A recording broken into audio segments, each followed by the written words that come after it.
I'm back. Anyways, did you miss me? Hope not.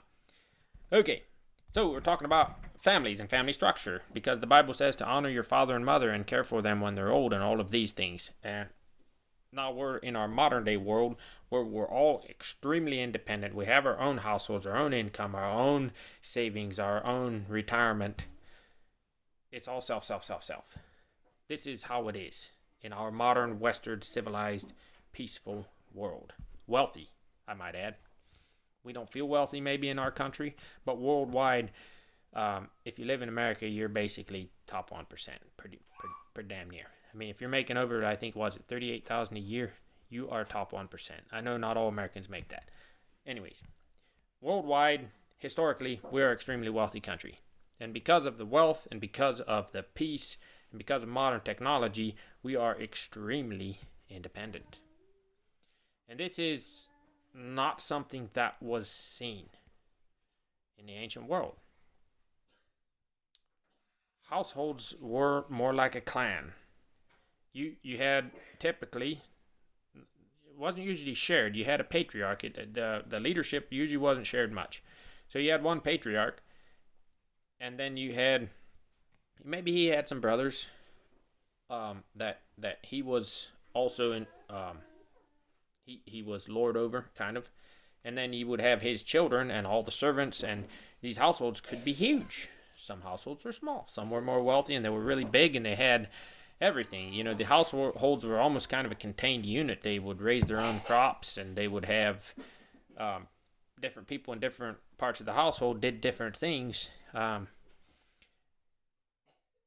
everybody lived together and depended on each other. And so that's kind of the household that the Bible is talking about.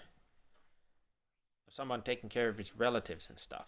Because then, yes, if you had a rich household and all your relatives were taken care of, the Bible encouraged you to extend your resources out into the community to help those in need. But your first priority was always your household. But your household was typically bigger. And you had a patriarch of the household, then you had all these people under him, and a good patriarch that was God-fearing and loving and fair and just, he made sure that responsibilities and punishments and tasks were given out fairly. You know, if he didn't, people tended to not always stay under that power structure.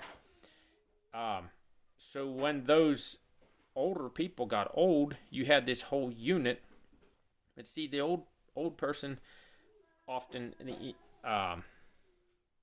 they were taken care of, but they helped where they could inside of that structure, and they were cared for by the family. And they would probably they'd take a sidestep if they could not no longer do their responsibilities. They'd take a sidestep. They would take a less prominent role, and they would consume less resources, more than likely, and they were cared for and loved by the rest of the family. And if you had an older aunt or something that was all crippled and you kicked her out on the streets, you're going to be seen as a pretty terrible person. That did happen depending on which culture you're from, or maybe with hard feelings and fighting amongst family and all that. But anyways, that's very different from the situation we have here in America today. We don't have that big unit where everyone's working together. What we have is, and depending on each other, we have extreme independence. We have people who, as soon as their kids were old enough, they encourage them to move out and gain your own independence. And then mom and dad work all their life, and they put the money away for their own retirement. So it's all about me. I have my house. You have your house. You take care of your kids. I get to visit my grandkids. Now, some families do it a little different, where they do help back and forth. And those are good and healthy families, and there's a much closer connection. But again, we are talking about the family where the parents have not fulfilled their responsibility as parents. They did not manage their household well. There was constant arguing and strife and fighting, and the parents were fighting each other, and the parents are struggling with addictions and that sort of thing. So then you become an adult and you try to do the right thing biblically because it says to care for your parents, so you try. You try to help with the addiction. You try to support that person. And then that person wants you to do more, and you say, no, I will do this, but I won't do that, because then you will abuse it, because you always have. So I can help you, but I'm not going to help you in your addiction. And you can try that. It doesn't typically work. But you can honor them by trying. But it is not honoring your parent to help them further their addiction. It is not honoring them. So there are some things in life that God is going to put in your life as a responsibility. And then, if you've done all you can, and the people who you're trying to help fight you at every turn, they want to give up nothing. They just want to demand more, and they have no humility. I would see that as a sign that God is removing that responsibility from your life. How do you honor your parents in that? Well, you try. You do your best. You don't just walk away because it looks hard. And it's possible that you step into this and you spend years and years of your life trying to help these people, and they refuse. That is not wasted time. You have tried. You have tried to set these people on a better path, and they refuse. It's okay to draw boundaries. You can draw those boundaries. You can tell them, well, I see you have a problem here, and I can help you. I can teach you how to overcome this. I can teach you how to manage your money better so you're not always broke and asking me for money. I can just keep giving you lots of money, but that's just going to encourage your bad habits. I'd rather teach you how to not fall into this again. If they constantly resist the teaching, and they don't want to make any changes in their lifestyle, but they need you. But they're like, no, I need my own house, and I need a big house. But I need you to do it all for me. You can draw boundaries and say, no, I can't do it. You have assets you can sell to fund what you want. Here's what I can afford to do for you. And if what I offer, and I say, this is what I'm willing to do, I need to take care of my wife and children first, and then this is what I have left over. And they tell you that it's not good enough, and they need more, and they need more, and they're just greedy, and they won't be humble, and they want you to fund their dreams. You have to realize it is not your fault if your parents mismanaged their life in such a way that they can no longer fund the lifestyle that they desire. It is not your responsibility. It is not honoring your parents to try to make their dreams come true, because that will just take them further down the path of destruction that they've been on probably before you were born. So you read the Bible and you see what God tells you to do, and how God tells you to handle confrontations and confrontational people.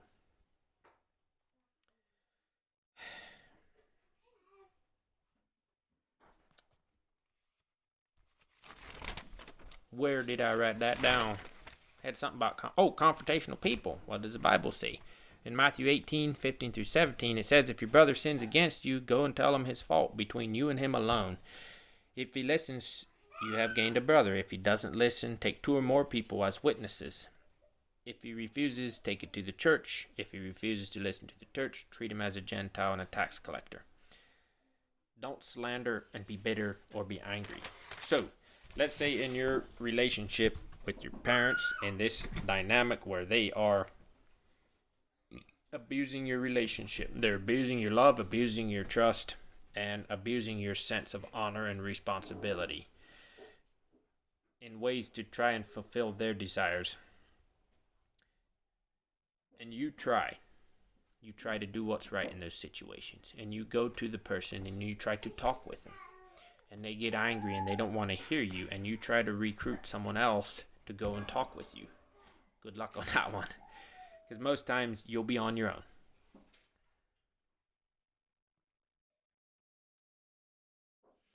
Because sadly, this kind of abuse is pretty pervasive.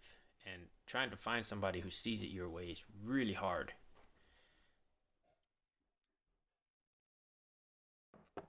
So you try to do those things. You try to do what the Bible tells you to do. If you've tried and you read the Bible and how the Bible tells you to behave, it says to be patient, don't raise your voice.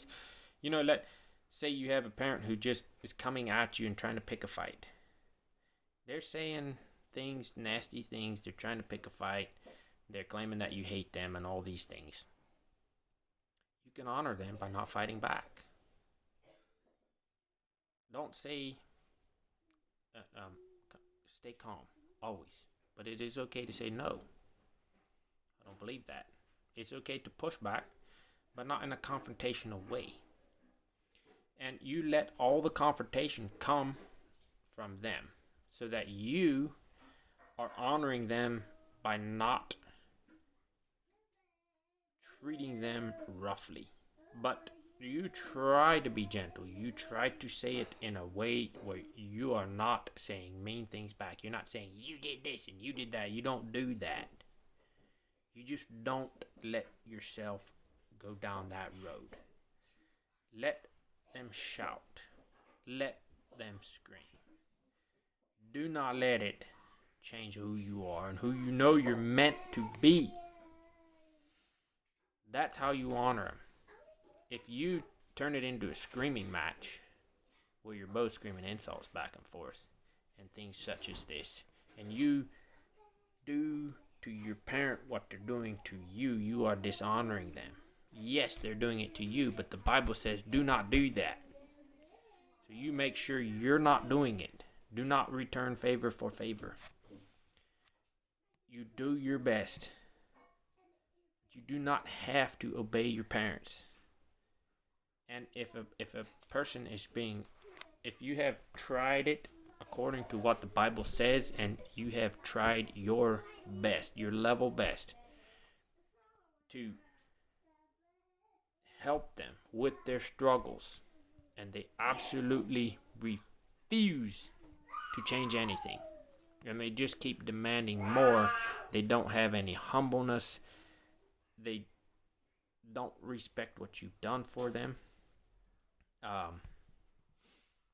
then I would advise somebody, as this said about, as Matthew 18:15-17 said about confrontational people. If you have tried everything and the person remains angry and continues to lash out at you and your family, you can treat him as a Gentile or a tax collector, which basically treat him like a really bad person, and you just stay away. But I would caution anyone you should try. But be very careful. You need to monitor yourself, and if you starting to hit that breaking point, all can be lost if you allow it to get you in a point where you begin to lash out back and become angry and bitter. You need to step away before then, because you don't want to let this, as when you're trying to help the person, you don't want to let that drag you down into bitterness and anger and potentially cause you to create the same kind of strife inside your own family. You need to end it before then. You might not have the strength to go down that road. You might already be broken. And just walk away. The best way to honor your parents in that moment is to walk away when you know you can't control yourself. Because you can't allow yourself to be under the control of that situation. You have to look to God, and you have to have the peace and the love. And loving someone isn't just doing what they demand of you. You need to look at the biblical text of how you're supposed to behave, and you need to try to help the person truly with their problems. And if they won't hear you, walk away. Now 15 minutes is up. See you in the next one.